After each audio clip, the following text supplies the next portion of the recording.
Good afternoon, students. We're happy to have you here this afternoon, and we are even more happier to have Joe Malcolm from the Office of Human Research Protections to be with us today to show us and speak on this topic of a guide to student research and navigating the IRB process. I know many of our students are looking for help when they start doing research, right? Where do you begin? And so we're so happy to have Joe here this afternoon to give us that, to show us around the system. And let's see, there are a couple more career related seminars coming up that are hosted by us and also the Career Service Center at the end of March and also beginning of April. We hope you will join us then. For today, you may type in your questions in chat. I and Joe will be able to see your questions and we'll read them. If you do not want to unmute yourself and ask those questions, you can type it in chat. And okay, someone is telling me there's too much echo in your voice. I don't know why, but I will stop talking now and see if it would be better if I turn it over to Joe. All right. Joe, take it away. Thank you. And I really appreciate everybody giving me an opportunity to speak today. I am the person in our department that handles Flex and NHSRs. So that's where most student projects will go through. Probably about 90–95% of the undergraduate and graduate students that I see will submit to those two categories. I'm going to hit on all the categories, and there may be special cases if it's an international study or if there's more than minimal risk to the study that it may have to go into another category besides the Flex and NHSR. But I want to hit those, and I'm going to basically try to give you today a foundation. And like, we have new forms, which institutional requirements. So I'm going to try to hit on everything that I see that I have to turn and give revision letters to most student projects. So I'm going to try to give you a good foundation today. I'm going to go through a short presentation, and then I feel like it's really good to give you, to let you look around our WVU IRB website where all the forms are located at. And then I'm going to create a protocol in the KC system just to give you a visual of what you're going to do. So first is the agenda, just a little short WVU research overview. I'm going to take out the research history video that I have today, just because I want to kind of speed this up, and then the IRB submission process. WVU is a R1 research institution. That means we engage in the highest level of research in the United States for higher education. New record for research funding. Last year, we received around $203 million in research funding. That's across the campus of WVU. Active studies right now, we have about over 4,000. I think, and we have close to 4,500 active studies that we have on the campus and around the state that submits their IRB projects to the IRB here. Active students, right now we have about 27% of the research studies are student projects. So you're not alone, and you may have done it in your undergraduate too, but there's about 27% of all active studies here are student studies. And increase in research submissions. Basically, I've been at the IRB for 3 years now. I came from the Cancer Center. I was there for 7 years, handling non-FDA approved cancer medications and devices. But I've seen an intake uptick in about 20% each year. So we, as WVU, we are expanding the research studies here. So it's a good thing. Research history. I'm gonna stop right here because basically this was going to be a kind of an overview of how we got to the IRB. And I think it's important right now because, and I want to say this, and definitely everybody write it down because I have to turn the projects away daily because of this. Everybody that is on the personnel or is on the protocol, which you'll see when I create one, has to have city training. So you either have to have social and behavioral research investigators or biomedical research investigators. So make sure the investigators are at the end, but you either have to take one or the other. So we'll accept each one. But a lot of the times I see individuals, they don't have it or they have the wrong city training. So that is very important. That's one of the things that I have to turn projects away the most of. And since most of you are graduate students, you may have already taken city training. So you can always email me or go into the city training, the city platform, and just to see if you have taken social and behavioral research investigators or biomedical research investigators. That's very important. Everybody has to take city training to submit a project. And that means that your principal investigator too. Students, whether you're graduate or PhD, you cannot be the PI. I know that was one of the questions yesterday. You cannot be PI. It will have to be somebody, either your advisor or a professor, somebody that is experienced, and make sure they have city training too, because I know a lot of times where somebody will put somebody as principal investigator and they don't have their city or it's not updated. So and I'll show you where all that's located at. When you conduct research, just make sure you have, and this is what you're going to learn in city training: beneficence, respect for persons, and justice. Basically, an investigator must ensure that the amount of benefit clearly outweighs the amount of risk. So you never want to have a research study that has more risk than it will benefit. So just keep that in mind. What is the IRB? The primary purpose of the Institutional Review Board is to protect the rights and welfare of humans involved in the research study. So that's kind of where we come in. We just make sure that people got their research project in the right category. We look at the risks involved in the study. I probably, a lot of the times in student studies, there's not as much risk that there would be like a full board or a non-FDA approved cancer research drug study. But just keep that in mind.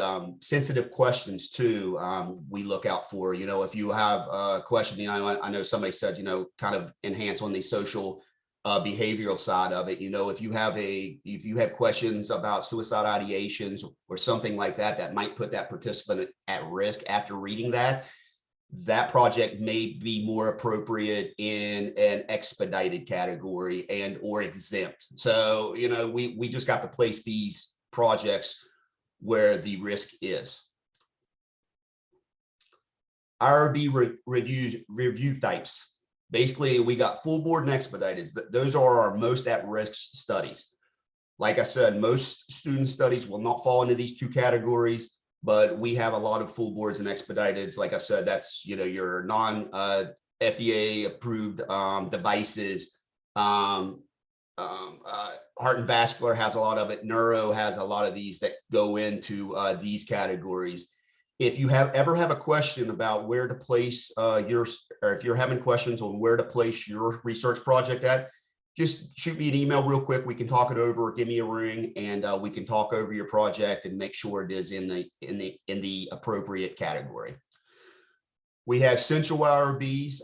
You're not going to use the central IRB. Sometimes we are not the IRB of record. So somebody else like WERB or somebody like that will be the central IRB. So that's where all them projects go. I'm going to skip exempt for a second, but we have emergency use and HUD. I've seen them a lot in 2020 with the COVID pandemic, a lot of one-time emergency uses. So you're not really going to use those categories for a student project. And then we have exempt, flex, and NHSR, which is not human subjects research. And those are the three I kind of want to really dive deep in, because most everybody's project will probably fall into one of these three categories. We'll start with NHSR. I got another slide here after this one. It kind of gives you the ideas of what kind of falls into that. Flex, and then exempt.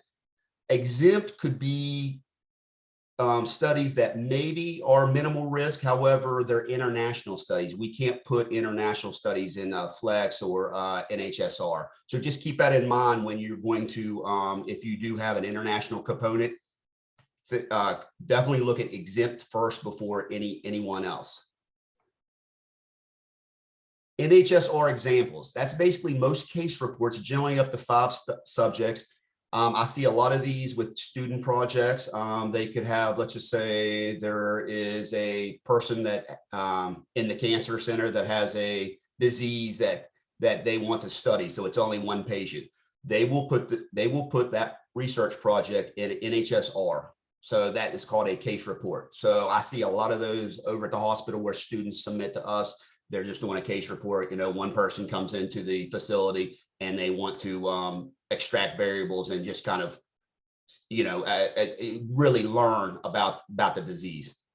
We have oral histories.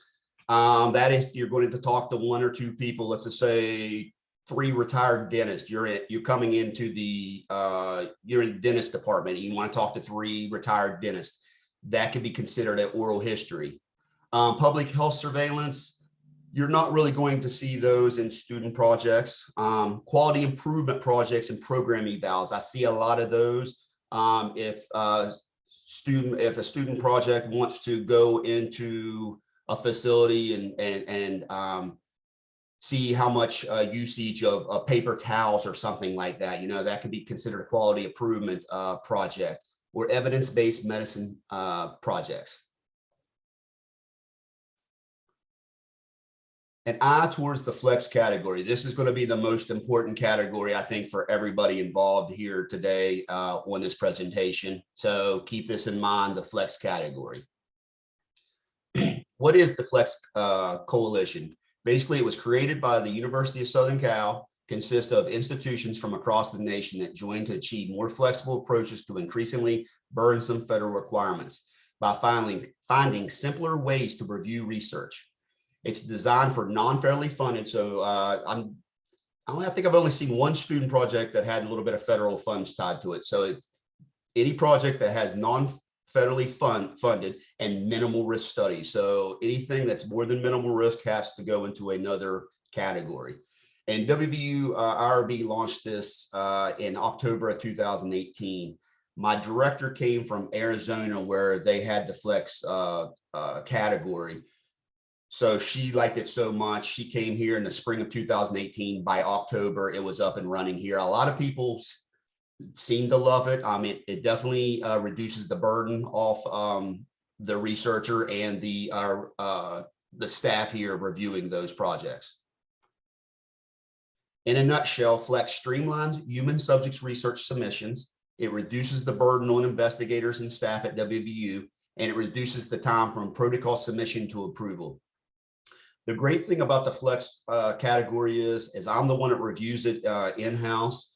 So I can probably get those turned around in 3 to 5 days, depending on, you know, if I have meetings or anything like that going on.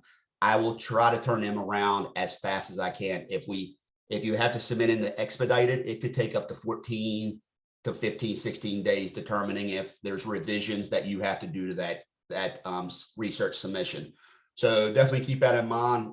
We try to flip these as quick as they come in, as long as you have, you know, all a good foundation, and you're basically telling me what is going on in that research project. So definitely think of Flex before you think of any other category, because it will definitely help you. And a good thing about Flex too, excuse me, is after the initial approval, if you have to make a change to your, let's just say your cover letter or your survey questions, you want to add a survey question. If that change does not increase the risk to the participants, you can make that change without informing the IRB of that change. That it basically, the Flex, we don't have as many regulations as we would in a full board category, that any change that you have to do, you have to basically create an amendment and tell the IRB that you're going to make that change.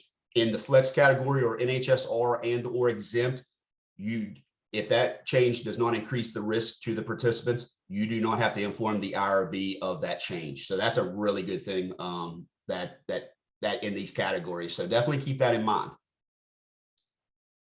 What is the approval process? Basically, you submit the following through WVU KC system, and I'm going to create a protocol just to get you all a visual of what I'm talking about. but I want a complete Flex application if you do submit the Flex. You know, give me good description. Don't give me just 1 or 2 sentences. You know, give me a nice paragraph explaining what this research project is about. You know, if it has surveys, you know, tell me you're going to survey, you know, individuals, and give me just because I'm going to be on the outside looking into your project. So I want to, when I approve this, I want to make sure that everything is there and I know exactly what's going on in this research project. The data protection form, this is very important. So write this one down. It'll give you a hard stop in the system if you do not have this. October 11th, 2021, the institution kind of found some gaps, you know, during the pandemic, found some gaps, and they wanted to protect the data a little bit more. So basically, each submission, each protocol, so each of your all's protocols will need to have a data protection form, and I'll show you where that is. And if it's a, let's just say if it's anonymous or anonymous survey or something like that, you should get an automatic certificate in 5 to 10 minutes. Now, if it has research PI or research PHI or something like that, then it's going to get vetted by the IT departments first. They'll give you an okay, like, okay, your storage is good for your data, for your sensitive data, let's just say, but you can still go in the same Flex category because, you know, it basically the sensitivity of the data is really, you could still have a minimal risk study. Let's just put it that way. So make sure you have a data protection form included. It'll give you a hard stop and you can't submit to us.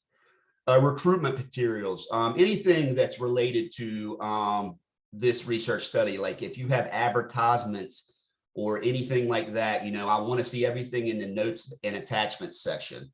So, and I can show you where all that is located. Flex informational cover letter.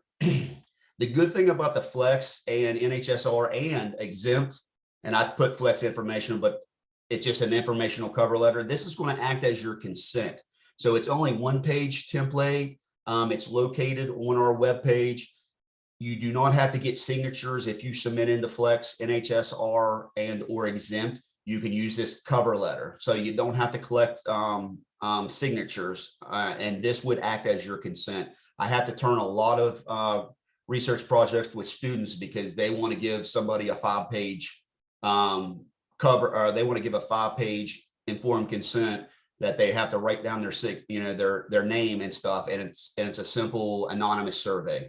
So, you know, make sure you have the cover letter too, because that's respect for persons too. You never want to give a survey or anything like that and before the participant actually reads the cover letter and says, yes, I will agree to participate in your study.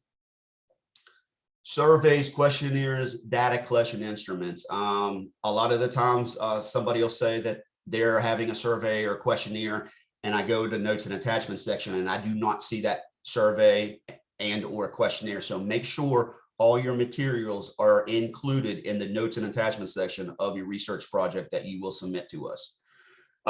Letters of permission from each non-WVU site.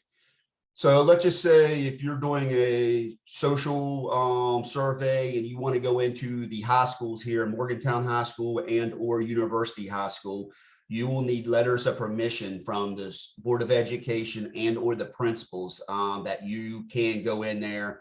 You can give surveys to students. You know, we'll have to see those letters of permission. You know, we don't want to somebody from WVU conducting research and all of a sudden the principal or the Board of Education does not even know about this project being conducted into their schools. So anywhere you go that's a non-WVU facility, even if it's international study, I have seen one where a institution in Northern Africa, I do believe, they were going to conduct a survey there. We needed letters of permission from that institution that WVU could go in there and conduct that survey. So just make sure those are included too with your application. So kind of make sure you got your data protection form in there. Make sure you have your cover letter that's going to act as your consent if it's a human participant research study, and make sure you have all your materials like surveys, letters of permission, and all of that. Flex model inclusions. I've kind of hinted on some of these, but studies are not federally funded. Minimal risk studies, tissue samples collected under standard of care. I see that a lot in the dentistry departments. Data collection under standard of care or research related, retrospective or prospective. And that's, for example, that's like a chart review. If you're going to conduct a chart review and you're going to go into the EMR at the hospital, we will need a HIPAA waiver form. And basically, I'll show you where that is. And that kind of just gives you permission to get into the charts and or have CTSI, which they are the gatekeepers of the data. They'll want to see that HIPAA waiver before they extract the variables that you need out of that research chart review. So just make sure you have a HIPAA waiver. Make sure it's the build form too. I still see a lot of the paper. We had everything on paper. People still turn in paper versions of it. Make sure it's in the build form. Minimal risk interventions, harmless, painless, and not physically and or emotionally invasive or offensive. You can have pregnant women and children with no intervention. I see a lot of projects, they want to go into the high schools. They are allowed to do that in the flex with just minimal risk studies. And I did see one of the questions yesterday about, political science and social and behavioral. Basically, most departments, it's just basically how you develop your research project, but more than likely, most of them are going to fall into that flex category. So you don't really have to worry about whether it's political science. Like if you're going to, I've seen people survey West Virginia politicians, they'll just send a survey to them, or they want to talk to somebody over the phone and they have 4 or 5 questions. This KC system kind of set up all the same. It's just your project's going to be different. So, if you're interviewing politicians or something like that, and you're going to call them up, you just explain that in the description. You give me the questions that you may ask the whoever politician it is, then they will. And if you ever have to change it after the initial approval, then you can, if it does not increase the risk to the participants. Flex model exclusions, federally funded, more than minimal risk. Let's just say, if you have a sensitive question, and if you are kind of leaning on this, probably could be flex. However, I have this one question. You can always email me. We can talk about that question that you have and we may feel it is appropriate for the flex, or we may feel like it may be more appropriate to move it to exempt, just to have a little bit more safeguards on that sensitive topic. Involving FDA regulated elements such as drugs and medical devices, where I came from the Cancer Center. That's pretty much what our studies were. Sensitive topics, I've kind of explained those. There is gray areas to that. So definitely, if you have a question, feel free to always email me, and I'll show you where my email address is. Certificate of confidentiality. I've never seen a student project with that. That's kind of like Dr. Fauci and his NIH will hand out the certificate of confidentiality forms.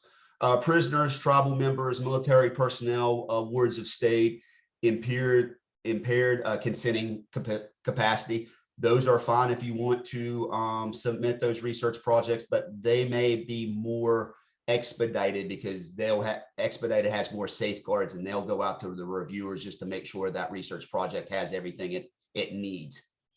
Genetic testing, and then collaborative research requiring an authorization agreement. In the flex category, where we don't do authorization agreements, and I've never really seen too many student projects like this, but basically an IAA is let's just say if Betty submits a project and she wants to work with a colleague from the University of Indiana, we'll need an IAA for those two institutions to collaborate and work together. And that's what that's called. And I see a couple students, they'll submit that. You won't need it if you are not interjecting with another institution. Data protection form and approved technology. Like I kind of harp on the same things over and over because I see mistake. So I want to give you a good foundation.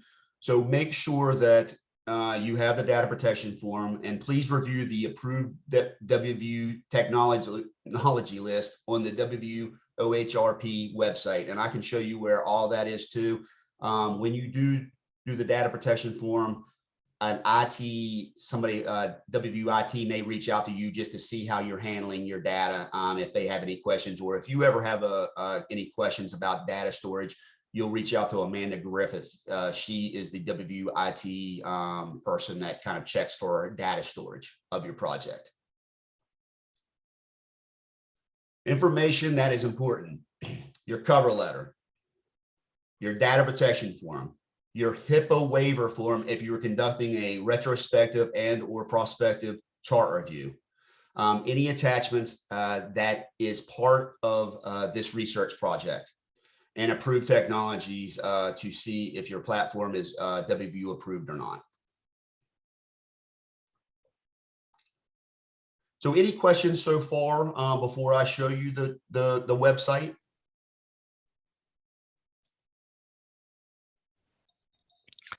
Joe, there is a question in chat. I don't know if you see it, but I'll read it.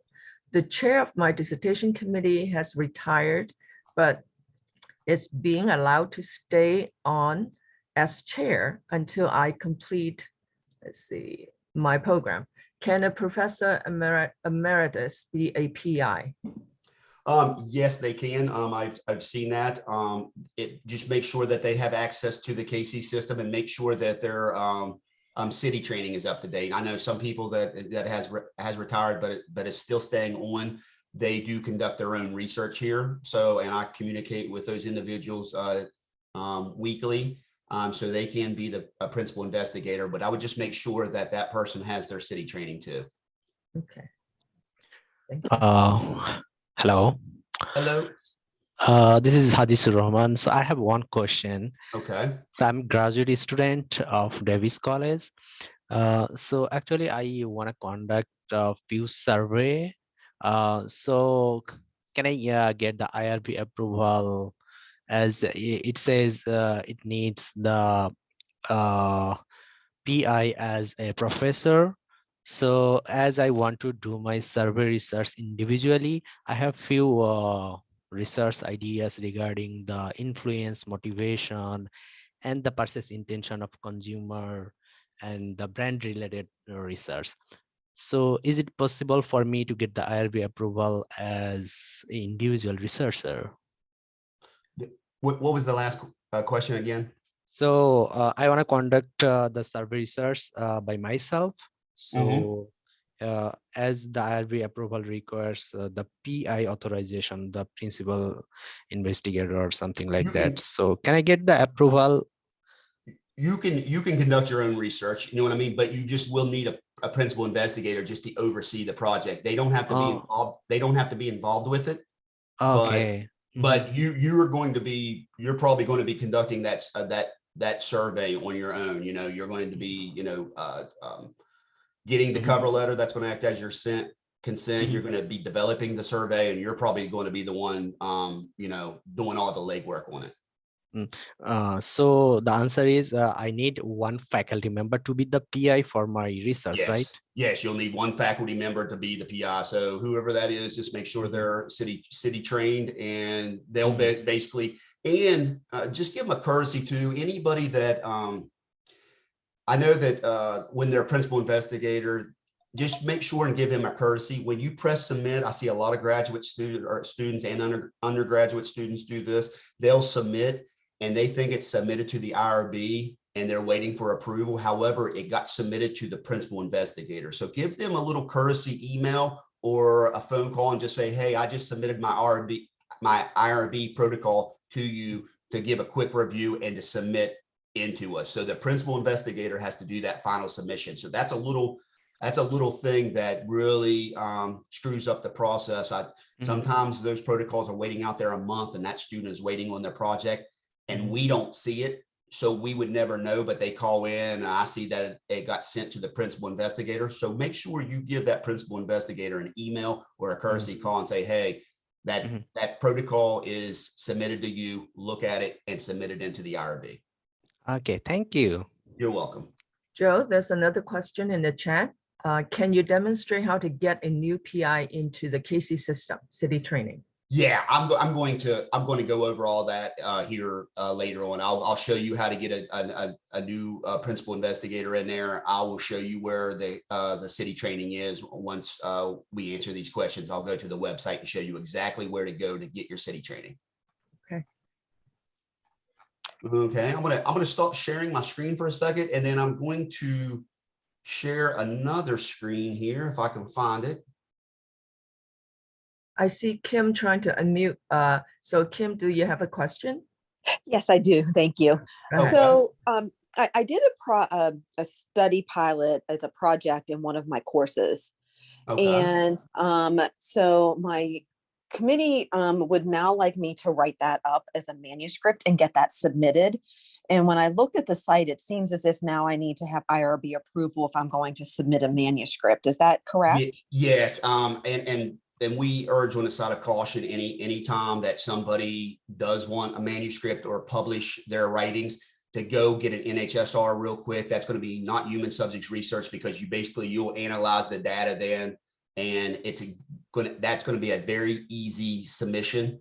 But it's always nice to get that vetted through the IRB. So when you do give your manuscript off, or when you are publishing, you can give that to the person that wants it. We don't do retro submissions, so it's always good to always submit that. It should be only 15-20 minutes into the IRB, but it is good because a lot of places are starting to ask for that. Hey, has this been vetted through the IRB? Because there's a lot of bad data out there. So yes, you'll have to get that submitted. It'll be an NHSR. Okay, Joe, thank you. there's another question here, which I think you may show in your very soon presentation here. So the question is there a form for the letter of permission, or is just a letter on letterhead sufficient? Yeah, it's just a letterhead on basically if the principal or the school board, whatever they want to put that letter on. We don't really have anything official here at WVU. It's just kind of, I've even seen it if it's international. I've seen like an email, but it has to come from, a person in charge of where you're going to go. So, that letter of permissions can change, determining on where you're going to go outside of WVU, but we'll just need something just in writing, just saying you're allowed to conduct that research. Maria has a hand up. Hello. Hi. Thank Hello. you. I had a quick question. I'm in the program evaluation master's track, and we had to do an evaluation of a small organization as an exercise for one of our courses. I was wondering if I were to use that, say, to build my portfolio, because we didn't have to do any IRBs during the whole process. We just spoke to the main stakeholder, and it was a team of 3 of us. There was 3 of us, and we just spoke to the main stakeholder and a couple of the other people from the team. And then we just submitted that to our professor, and that was it. But if I were to use, say, that as an example, with everything blanked out, I mean, I wouldn't mention names, obviously everything would be confidential, but as an example of my work, if I were to be, I'm working towards being an independent evaluator. So would we need to submit an IRB, like everything from the start, or we just need a letter of consent from the main stakeholder and his approval just to use all the work we've done for them? I would probably, for respective persons, I would give them a consent or a cover letter just to tell you what you're going to do with what you're going to do with the data analysis after the fact. I know you're going to, black it out and there won't be no names or anything like that, but it's always good just respect for a person just to say, hey, we're going to start analyzing this data and we might do something more with it. Right. Okay. That's okay. Thank you so much. I appreciate it. Thank you. You're welcome. So can everybody see the KC system here? Yes. Okay. I'm going to go to the WVU website first. And I kind of want to show you, basically, I just put WVU IRB. So here's what it looks like. So we have the getting started, we have the policies, which you probably won't know, you don't, that's kind of boring stuff. You don't read all the policies. Here's where all the forms are located at. Here's guidance A to Z, concerns, updates, and about. And if you go to about and go down to staff here, you can see my email address. So anytime that you have questions after this presentation, feel free to email me or call me and we can work out any questions that you have. If I don't know them, I'm going to ask one of my colleagues that does know them. We have a lot of years experience in our office. So here's where all the staff emails are. So definitely feel free anytime. I'm going to go back over here to the getting started page.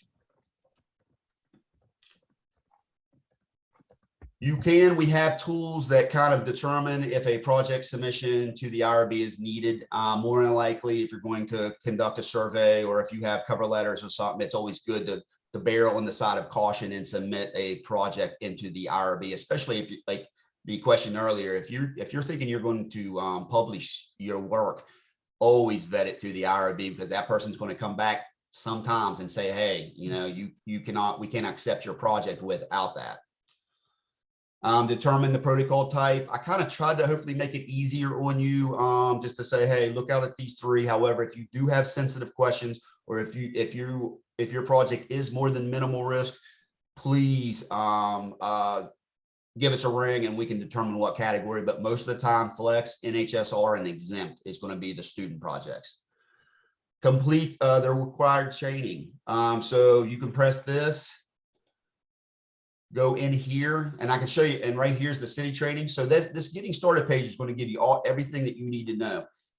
Here's basically affiliated with WVU City Training. So basically this little blue will tell you step-by-step how to register in the city. It's going to be free for everybody. And if it isn't free, then we must have not entered WVU affiliated or something on there. So basically that'll give you step-by-step how to get into the city training. And then we will, and then you basically, you can access it like this. This is what it's going to look like. So, and this is how we check and see if everybody's city training is right. So we can check everybody's city training, but it's going to be right here in getting started. So, and like I said, it'll give you a step-by-step how to get in there, how to register, and make sure it's social behavioral research investigators or biomedical research investigators. A lot of the times there's only like, as soon as you get in there, the first four titles is social behavioral research or biomedical research. Those are not going to be the ones that I think it's going to be like the fourth module down. So kind of flip through it and make sure you see social behavioral research and or biomedical research. A lot of people make mistakes, and that's not even students. That's even research faculty and community members across the state. They always make that mistake. So make sure you're not making that mistake. Here's where you complete a data protection form. So everything's pretty much step-by-step. A data protection form, like I said, needs to be attached to every single protocol that gets submitted. So make sure you have this attached, or it'll be a hard stop for you. The good thing about it is if you don't have research PHI or something like that, and it doesn't have to get vetted through the ITs, you'll probably get that automatic certificate in 5 to 10 minutes. So just kind of wait. If it's going to be an anonymous survey or you don't have any identifiers in your project, just wait 5-10 minutes and you should receive an email. And then that's what you hook to that's what you attach to the protocol. And make sure you title this. I had this happen to me last week. Somebody calls in, a researcher calls in, hey, I can't get this thing submitted. I looked and they titled their data protection form wrong. They titled it other. And basically that's where the hard stop comes in, is your labeling. So make sure you label that data protection form. And basically here's the protocol types and requirements. That's kind of what I already went through with the full board, expedited, exempt, flex, and then NHSR. And here's the log on to the basically KC system. When you log on, you'll see this. This is what our platform looks like. So over here in forms, this is where you're going to extract your forms at. If you're going to conduct a retro chart review, here's your HIPAA waiver build form. click onto that. It'll take you to a build form. You fill it out, you submit it. It will get vetted through whoever reviewer is. I'm not going to be reviewing the HIPAA waivers, but I'll make sure that they are approved when you submit your project. So make sure that you have an approval on your HIPAA waiver before, and you'll get that email. Here's another data protection form where it's located again, or you can go to that first page, getting started page. Here's where all of our consents are. So here's where all of our consents are. So here's where this cover letter template is going to be located at. Not sure if everybody can see this. Can everybody see that cover letter template? Yes. Okay. So this is what this is. And this is definitely better than a 3-4 page consent that you need all your signatures and everything like that. Is make sure all these elements in here, but we give you a really good template to start off of. So anything in red and or purple, you're going to modify this template for your research project. So we give you a good foundation. This is going to be your consent. Basically, all you have to do is, if you're going to have your survey, let's just say in Qualtrics or something like that, you can upload this in there first. You can have a yes, no box.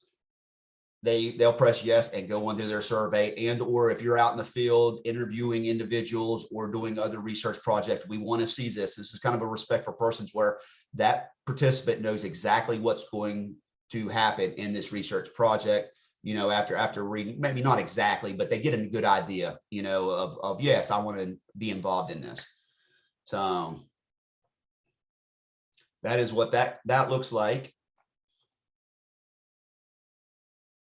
If you are going to conduct a case, let's just say a case study, I'm not really sure if anybody's conducting a case study with one participant. You know, you either have to write up the HIPAA waiver form if you can't get in contact with that person, and or we have a case study authorization form where they just sign off on it, like, hey, yeah, you can use my work. And that's just respect for persons too. And the rest of the stuff you probably won't need. If you are going to upload and use Qualtrics or RedCap, here's templates on the forms page that you can use, and it just kind of helps you out. And then we have guidance from A to Z. Here is where your approved technologies is going to be. Let me see here. So approved technologies list, this kind of basically everything that's approved. If you ever have any questions about what is approved, what's not, just go to here. If you have any more questions, you can reach out to WIT Amanda Griffith, and she can help guide you on data, what technology to use and data storage. So remember, WIRB, the getting started page has pretty much everything that you need. And here's the forms page with all the forms that you may need on your specific research study. I want to come over here. I got 15 minutes left. I want to create a protocol just so you can see it. And then we can have some more questions and answers here after this. I think this is really important and kind of gives you a visual. So when you log into the KC system, you'll see this. You'll see dashboards, proposals. A lot of people do this. This is more on the OSP side. Awards, and then you see the IRB tab. You're going to go down here to create an IRB. And anytime you ever lose, you see the search protocols right here too. Anytime you ever lose your protocol, or if the computer shuts down, you can go into search protocols and you can have your protocol number with you, and your protocol will come right up. And I'll show you how to write that protocol number down once we get this protocol up and running here. So here's the first page. So basically how I did that is I go in the IRB, I go to create protocol, and I go down here to step 4, initiate the protocol. Here's where you will put your description of your protocol. You could either have a littler description or put the same protocol, you know, the same title. So a description and then the title. I want to see that. Here is where your protocol type is. So as you can see, we got exempt, expedited, full boards, HUDs, and here's the NHSR Flex. So I'd say most of all your projects will probably fall into the Flex NHSR category. And the first question kind of branches off. So you have that. Here's where you're going to put your principal investigator at. So we can just, so, you know, you can put their last name or you can put their first and last name in and everything comes up. So I'll put Dr. Mates in here. He left, but we will put him in there. And then you have whatever department that you're coming out of. This is where you're going to, let me do something here. This is basically where you're going to put whatever department number that is. You would have to probably go to your chair or dean or whoever if you do not know that. And or I may be able to look it up too. You can go to WVU 1080 or something like that. But basically, if you don't know it, you can go to search here and everything comes up. So no matter what it is. So if you still can't find it, I would probably go to somebody in your department and say, hey, what's this the unit number here, but we'll just use this number right here. Is this this is a new question. This is not going to be. And here's something where this keywords, we always need to have something in the keywords down here. If you don't have something in the keywords, you'll get an error message. So I didn't get an error message. So make sure you get no right here because a lot of people put yes, but this is a new project. So you're going to press no. So here's what the first page will look like. So remember the description, the title, the protocol type, the PI, the department lead, and the keywords. So if you don't get an error message on there, you're good to go. So that basically opens it up to all this these tabs that you'll have to fix. Make sure the protocol number up here, 22025335526. Everybody's going to have a different protocol number. Make sure once you press save, write that down because if your computer crashes, something like that, you can't find it. You can always take this number, go up here to IRB, search protocols, put that number in there, your protocol will come up. So make sure you always have that protocol number with you with your research project. Now I'm going to go over to personnel because I want to add myself to this. So basically how you add yourself is that you are a WVU employee or student search. Put your last name or your first name and last name. You come up, you find yourself right here. You have it right. So your name comes up, your protocol role, whatever your role is, whether you're going to be a co-investigator or a study personnel. If you select study personnel, you don't have to do a conflict of interest. If you do want to be a co-investigator on your own project, you press add that person, you're down here. Go down here to person detail and see this person detail here. I can see if my principal investigator has the course. So he is good until 9/14 of 2022 on biomedical research investigators. So you can kind of be proactive before you submit this and say, hey, you don't have your city training. I want to make sure this, and conflict of interest, make sure since his expired, he would have to go up here to the conflict of interest. And I think there's 4 questions there. So if you see your conflict of interest has expired, or if you have not taken that yet, go up here, go to conflict of interest real quick, answer the 4 questions, submit. Should give it about, maybe a day for it to kind of cycle through that department. And these are just little tricks that I see that a lot of people make mistakes on. So I definitely want to give you those just so you don't make the same mistakes. Anytime you ever is finished with the page, make sure you press save each time. When you do add a principal investigator, see this little box right here. A lot of people have an error because they didn't fill this out.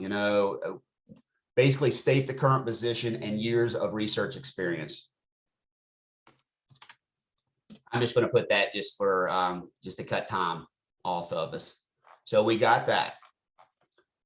You go over here to permissions, you should be good. If you add 3 or 4 students onto your project, and some people are viewers, you could always come over here and edit the role.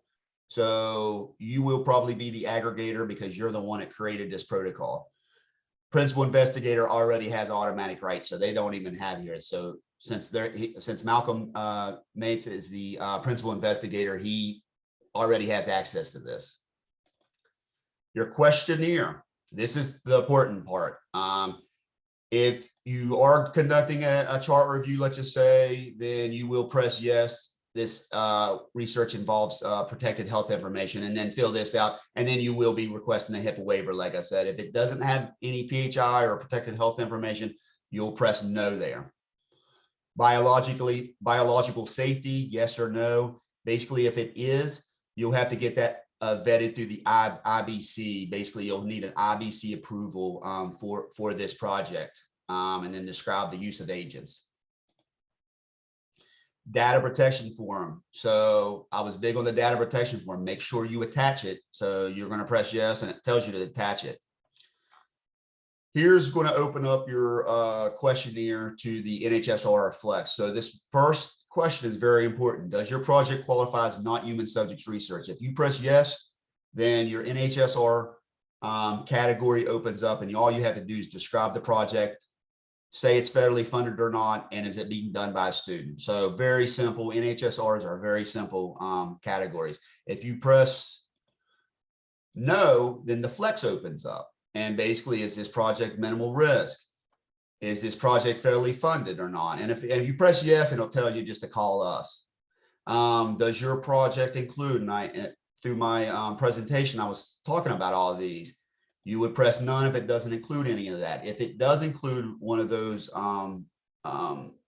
if it does include any of the following, then your project may be more appropriate for exempt or expedited. Like I said, I want a good description of your project. You know, since I'm looking from the outside in, make sure you have a good description. Does your project occur at a non-WVU site or not? And if it does, just name the site. Does your project target WVU employees or students? Does the project involve use of tissues or samples? If so, you can, skin, saliva, nail chippings, stuff like that.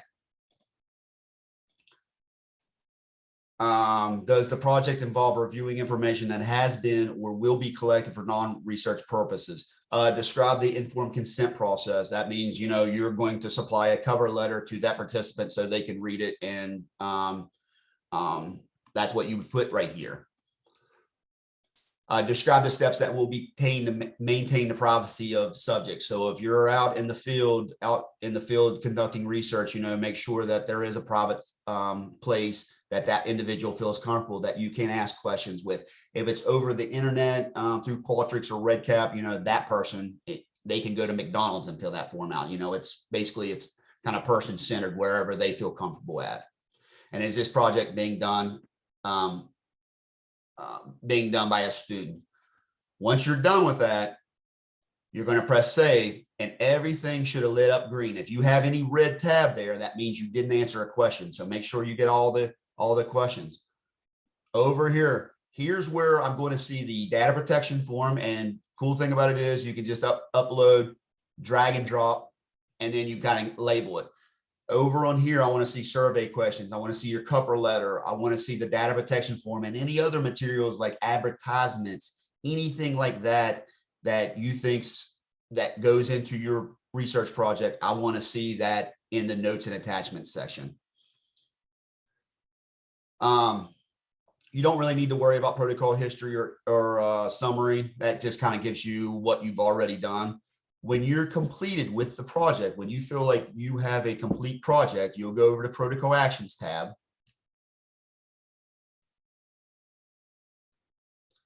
And here's where you're going to submit this for review. So if it has an asterisk right here, you'll just put initial protocol approval. You don't need to type a qualifier because it doesn't have an asterisk. And then you press submit. Now, like I said earlier, since you're the co-investigator or a study personnel, you will have to give a little courtesy to your principal investigator and say, hey, you just received an email at this time. saying you to go in here. And if they don't know where the submit button is, definitely guide them. A lot of the times a principal investigator reviewing a student project, they may not know where these submit buttons are. They may not have that much experience submitting to the IRB. So just kind of help them out too with the submit button, just so it doesn't drag your project out another 2, 3, 4 weeks. So definitely be proactive instead of reactive is basically what I'm saying. And I do have 5 minutes. I know that was super quick. I was running out of time, but I'm glad that Betty recorded this. It's a lot of information I want to get out to you in a very short amount of time. It just gives you a good foundation. So remember the data protection form, the cover letter, the any other materials that you may have for your projects. Joe, there are actually a couple more questions in the chat. I'll read them to you. Okay. If I have completed city training with my previous institution and it is still valid, do I need to complete it again with WVU, or can I apply that training to my project here at WVU?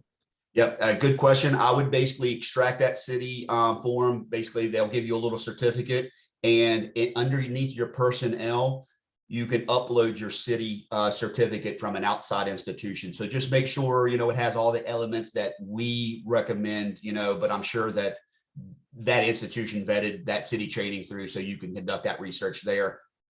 I look at those and I take it on a one-on-one basis. I don't really turn very many of those away. So just upload that city certificate from an outside institution in your protocol. Okay, second question. Are flex protocols only used when you're not collecting identifiable information? When do you need a consent form rather than the letter for the flex protocol? Yeah, you can collect identifiables in the flex protocol and still use the cover letter. Now, just determining on what kind of identifiers they are, you may need a HIPAA waiver just to say, hey, I have identifiers there, but that could be on a case-by-case basis. So if you want to email me and we can have more conversations about that, exactly what you're going to do and what you are collecting, we can definitely work that out. It's kind of hard to say, because there's a lot of gray area in research. And before I see it completed, or at least a survey or what you're going to collect, it's hard for me just to say, yeah, you need this or you need that. I need to kind of see it first before to guide you in that right direction. Okay, thank you. The final question that I see in chat is, if we're a PhD student, should we choose to be co-investigator for our dissertation study? That's up to you. I think co-investigator kind of, it looks like it has a little bit more teeth than a study personnel. That's going to be your decision, whether you want to be the study personnel or co-investigator. But if you are a co-investigator, like I say, you better make sure that you have your conflict of interest filled out first. And you can see that on personnel. So because that holds up, that will hold up your project too. So just go up there. If you want to be co-investigator, fill out the 4 questions that gets submitted to the COI office. They will look at that and then say, yes, you're eligible for the conflict of interest. So just make sure you have that in the back of your mind when you want to be study personnel or co-I. All right, students, do you have further questions? And once this recording is ready, I will send it to you. And if Joe agrees to send me his PowerPoint, and I could send that to you as well. Thank you so much for being here. And thank you, Joe, so much for your time. Thank you. Walking us through the system. This is what I like to do. So I like to definitely help students across the campus. So I really thank everybody's time today. Stop recording here.